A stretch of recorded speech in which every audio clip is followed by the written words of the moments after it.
Our message affirmation this morning is my contentment comes from inside. And this is so in sync with our daily word reading today that indeed all of our happiness, everything comes from inside. And indeed, it's our inner reflection of what's going on in the outer world that creates our happiness or diminishes our happiness.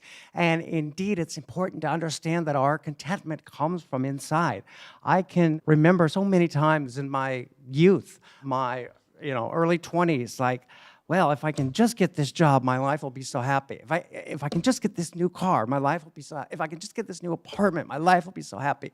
If I can just do, if I can get that suit, boy, I bet I'd look so good. I'd just be so happy. And of course, for anybody who's had any of those things in that moment that you're getting it, there is that happiness. And so that's a wonderful thing to remember and to hold on to and reflect on and realize, because probably a couple years later, that new car isn't so new anymore. That suit maybe doesn't even fit anymore. And, all the number of things that we thought were going to be the culmination of our happiness, of course, they're just material, outside things. Or they're not the things that really make us happy. It's our reaction to them. And so just as our reaction to getting this new thing brings us this happiness, that feeling is within us all the time. So even when we're just going through what we might feel is, wow, this is a really challenging day. Like our daily word talked about, you can restart your day. You can become content by restarting,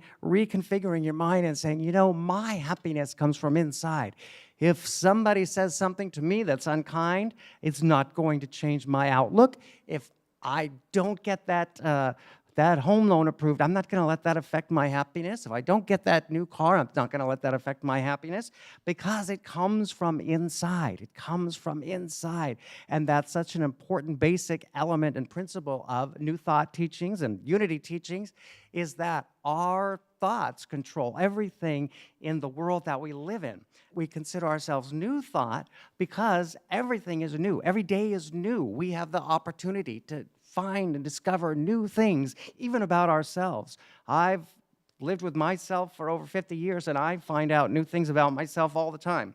And so it definitely happens. Shakespeare, he had Hamlet say these words: "There is nothing either good or bad, but thinking makes it so."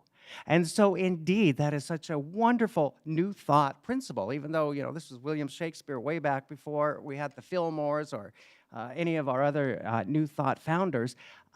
This understanding that, indeed, the way that we look at something, the way that we interpret it is going to be bad or good, and it's really neither until we process that thought and we turn it into something bad or something good.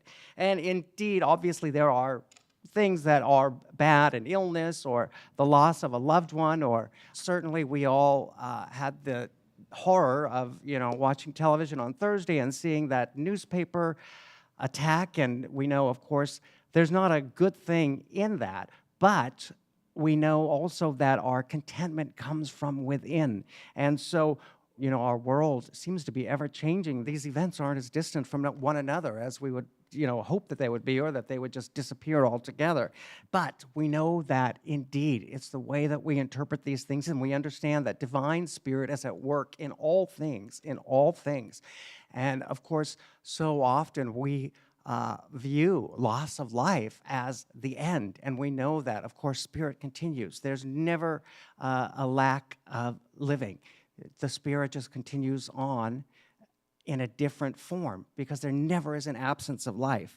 When our guest was speaking, I was remembering something I was thinking about earlier today, which is how we definitely all need each other. If you've ever had one of those printers that takes like 6 different ink colors, and you're just trying to print out a black page and it won't print because the yellow cartridge is empty, and you're yelling at the printer, well, wait a minute, I'm not printing anything yellow. Why won't you print?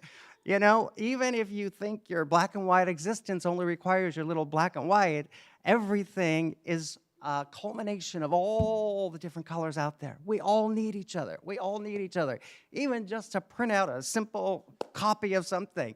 You know what? Whether you realize it or not, that color is a culmination of so many others. And so that's a great, wonderful thing that you brought to our attention.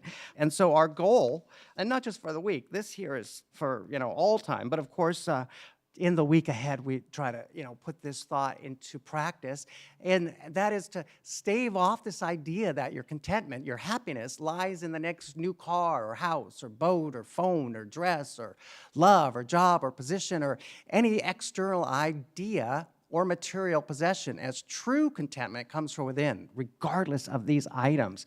And so if you find yourself in a circumstance or situation where you feel that there is lack or limit, well, look inside and that happiness is still there.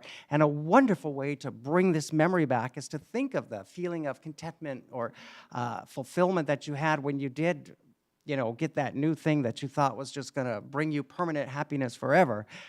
Because we know when we do obtain those items, in that moment, we do feel like suddenly, everything has come together and we're going to just be happy and joyous forevermore. And of course, that new thing that we thought was great turns old. And if you ever buy an iPhone, you know that feeling, what?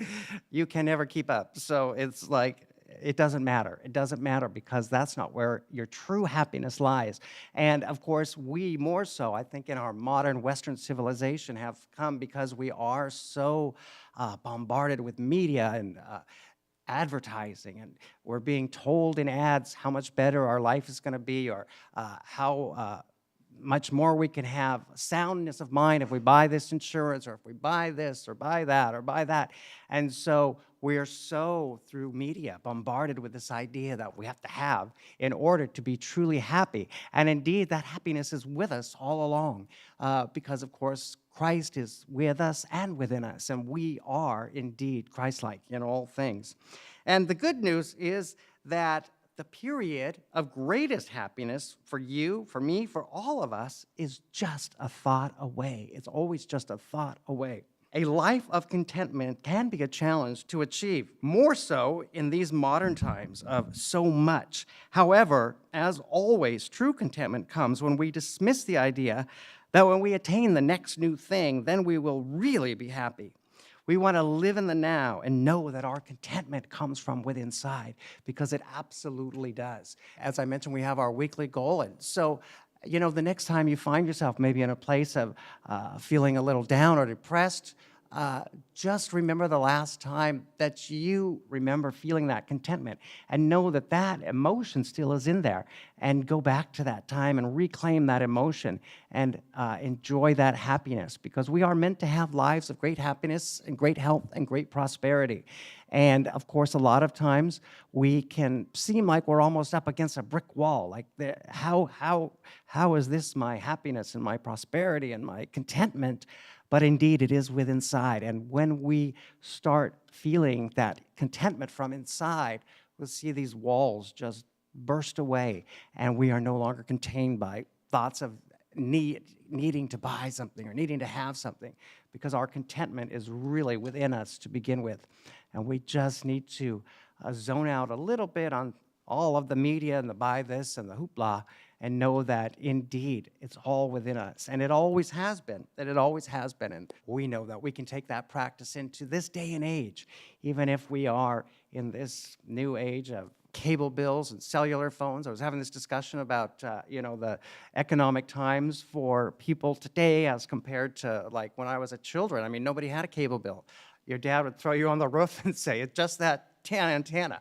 And, we didn't have cellular phones. The cost of a cellular phone, you could buy your kid when he was 16 a car, his first secondhand car. I mean, there are a lot more things going on these days than there were, maybe back in the 70s. But this idea was always there, has always been with us, that our contentment, our true contentment, comes from inside. And so always turn within inside and know that indeed that is where our contentment comes from. All right, I'd like to invite you to join me in a moment of prayer. We thank you so much, Divine Spirit, for being with us and within us at all times. We thank you for allowing us to come together today and to know and to learn and to join and to worship with each other and to know that indeed, in every circumstance and in every situation, our true contentment comes from within. We thank you for allowing us to bring this concept into our world and to know this and to have this be our reality. And indeed, that we are living lives of great happiness and great health and great prosperity, and that it is indeed through divine spirit that we achieve all things that we are meant to. We thank you, eternal and loving spirit, in the name of faith, hope, and love. Amen.